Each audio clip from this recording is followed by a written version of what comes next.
And while the Trudeau government weighs its options in responding to Ford, their own decision on invoking the Emergencies Act is being reviewed by an inquiry in Ottawa. Manisa Danabalan joins us live with that story. Manisa, we're hearing from other organizers of the convoy today. That's right, Nicole. All eyes were on Tamara Lich today, who she testified. She was responsible for creating one of the initial online fundraisers for the convoy on its way to Ottawa. Tamara Lich was one of the 3 convoy organizers who took the stand during the Emergencies Act hearings today. During her testimony, Lich got emotional. I was much more frustrated over the mandates. And why was that? Because I was seeing families torn apart. The suicides in my hometown were so numerous that they stopped reporting them. Every day I heard stories. At least 3 people would tell me they were planning their suicides until we started the convoy. Lich, who lost her job because of the pandemic, says she felt unheard. I just felt like I needed to exercise my democratic rights. I have tried over the years emailing MPs and just never got a response, and I just felt that this was important for Canadians. 2 other participants, Benjamin Dichter and James Botter, also testified. Botter claimed he organized the convoy as an act of God.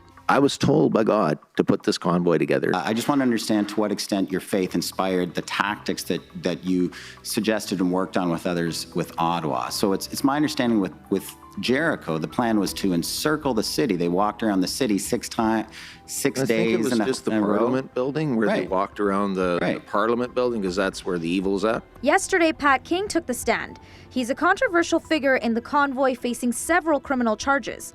King quickly found himself on the outs with other leaders because of concerns about his violent and racist rhetoric on social media. He said he regretted posting a video suggesting violence against the Prime Minister. Trudeau, someone's going to make you catch a bullet one day. Placed and fit to make the media their narrative, to show it in a negative context. So when you hear that, I had just got kicked out of the airport. I got denied my flight because I wasn't vaccinated. And there's a video before this, like, this is so ridiculous. He testified that he thought it was funny that downtown residents were complaining about 10 days of non-stop horn honking. And people are complaining that they heard horns for 10 days. Do you remember what we went through for the last 2 years?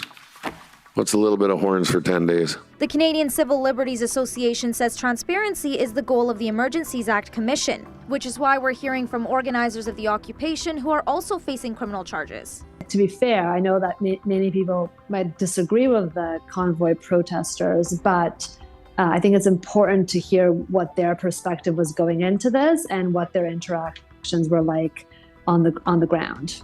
In terms of the leaks from police to organizers that one of the witnesses mentioned yesterday, there's not enough information yet, and we may hear more about that in the coming weeks. But Eva Krajeska says there was one thing that stood out to her from the testimony. They all acknowledged that there wasn't one true leadership of the convoy, that many people who arrived there were very independently minded, and that there were many different groups who arrived in Ottawa, and they did not all have the same goals. The testimony from witnesses will wrap up on November 25th, and then the Commission has until the end of February to deliver its report to Parliament. Nicole?